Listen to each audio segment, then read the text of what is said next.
Our previous lesson was dedicated to the understanding of resting potential of a neuron, resting potential that a neuron stays in when there is no impulse that has arrived. Now what we are going to discuss over here is how that impulse which has arrived would be transmitted along the neuron. Now that is known as conduction of nerve impulse or the transmission of nerve impulse, and there are 4 phases along the axon. We have discussed it earlier as well.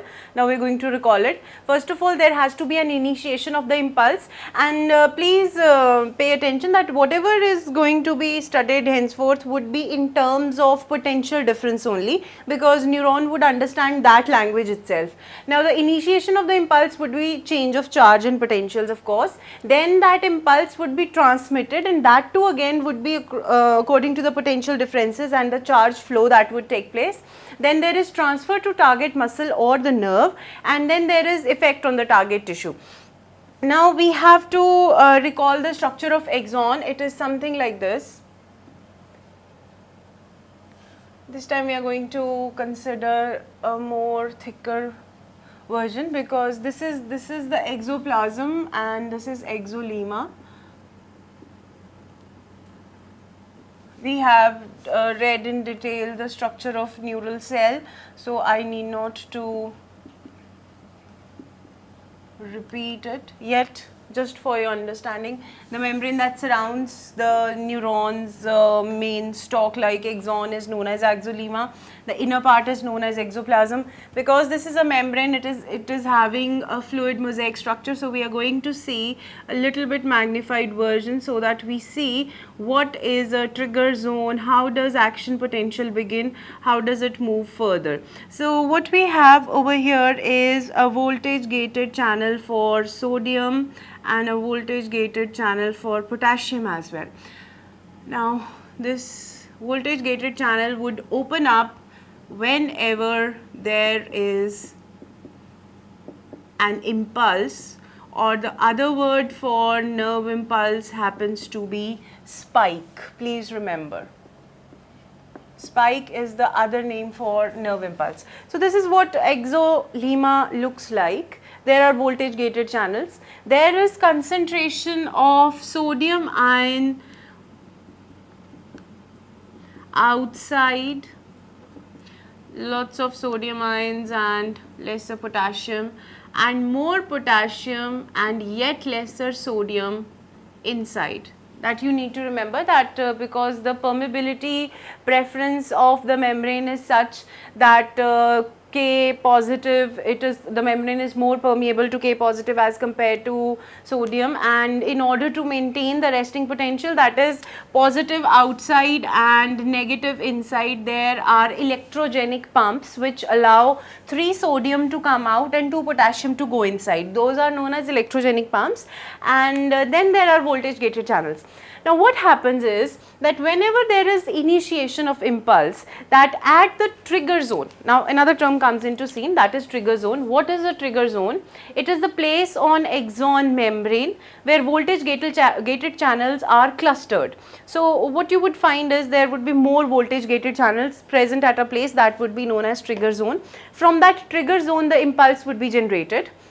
And what would happen once the trigger zone has started working, there would be a wave of depolarization that would come. You remember that we said that the axon membrane is in a polarized state. Polarized state, whenever we use the term, again we refer to the condition of resting potential, that is positive outside, negative inside. Now when the depolarization would take place, the trigger zone will enable the opening of sodium gated channels in such a way that there is an inflow, a gush of sodium ions getting inside the exoplasm basically. So what happens at the trigger zone, when the impulse arrives, the polarized membrane becomes depolarized in a way that the positive charge, earlier this was more of positive, here we had more positive charge, and over here we had negative charge. When the impulse arrives at the trigger zone, the voltage gated channels open up. They open up in such a way that there is a maximum inflow of sodium ions that go inside. They go inside, there is a gush of sodium ions which go inside, and they become inside of the membrane, for a small region, a small site of the membrane, it becomes positively charged because there are many sodium ions which have entered. This takes around 0.5 milliseconds. Now after 1 or 2 milliseconds, what would happen? This membrane permeability, or you can say that voltage gated channels, they now close for sodium inflow, and instead they become more susceptible to potassium. Now as you know, the concentration of potassium ions was greater inside as compared to outside. So what happens is, over here, as a result of sodium inflow, because all of the sodium has gone inside, we have negative charge over here. So it is opposite to what was present in the beginning. That is known as depolarization. I am going to repeat it again just for your memory purpose, that at the trigger zone the impulse arrives. When the impulse arrives, the voltage gated channels, they allow the inflow of sodium inside the exoplasm. Now this inflow of sodium is so fast and so rapid that the polarization, that was the polarity of the membrane, changes in itself, because there are many positive charge inside as compared to outside. The inside becomes positively charged and the outside becomes negatively charged, which is completely opposite to what it was present in the resting stage. So this becomes opposite and the membrane becomes depolarized. Now this small area in the close vicinity, we have opposite charges present, that is the membrane is in its resting condition only, same as it was in the beginning. Negative charges are present, entire membrane is such. Now we are talking about transmission basically. This is what lies in the resting potential stage. When this part has occurred, this part, that is more of sodium has gone inside and potassium are present inside, but because the polarity has changed, what happens in the next moment is that now the sodium inflow would stop and in fact the potassium outflow would begin, due to which what would happen, now because this is more of sodium over here and lesser sodium comparatively, when the potassium permeability, not the permeability, when the potassium outflow through voltage gated channel increases within 1 second, 1 millisecond, 0.5 millisecond I would say, it increases, and what happens, it tries to restore the polarity. It tries to restore the polarity. Now the potassium are easily movable through the voltage gated channels, at the same time they are having more permeability, so it is bound to restore its resting potential. But in the meantime what happens is, because this is in contact with, it is in close vicinity, the closer area that tries to pass on the charge like this. You know that how charge flows, it moves, the electrons, they move from their negative end to the positive end. Same thing happens, the potassium, when they move out, they try to restore the polarity, this would become positive, and this takes these voltage gated channels, they take the trigger from here and they become the same pattern, they take up the same pattern, that is the flow of polarity would take place. Now these would become positive and the outer would become negative. So on it would move further as well, like this and like this. And you can see in a way the impulse is being conducted, the charge is getting moved further and further, the depolarization is taking place, and in the meantime when the depolarization moves further, repolarization takes place. Now if I have to represent in the way of in graphical representation, it would be such. We know that there is an all or none principle. If you don't know, then also no problem, because by now it is very clear what is all or none principle. Once it has started over here, it would move further. It needs a minimum potential, it needs a minimum action potential. Now what is that action potential? That much depolarization that is required so that a wave begins. That is action potential. Now how much is that action potential? You know that at the resting potential, the membrane lies at almost minus 70 MV. We consider it as the average value. It could be minus 40, it could be minus 60. So whenever there is an action potential, that means the voltage gated channels have depolarized enough so that there is negative 60 or negative 40. That wave is known as action potential.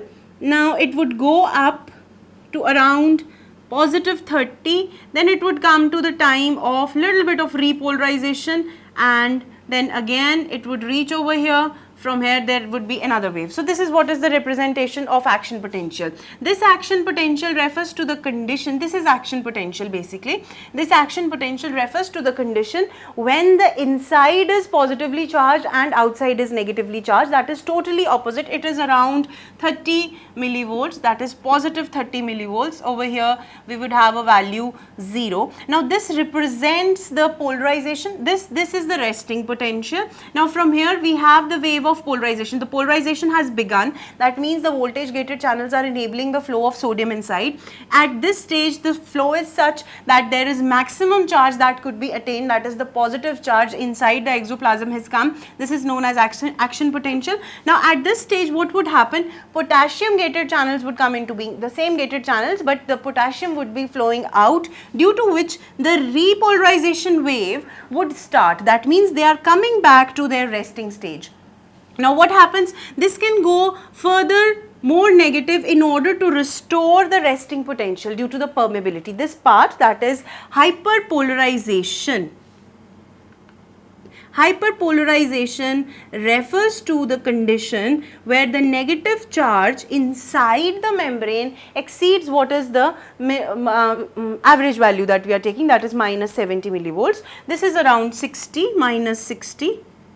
Now this minus 60 basically refers to the spike, okay. From here the impulse generates, it reaches the action potential, it comes down, that is known as repolarization. At one stage it may become hyperpolarized and it tries to come back to its resting potential.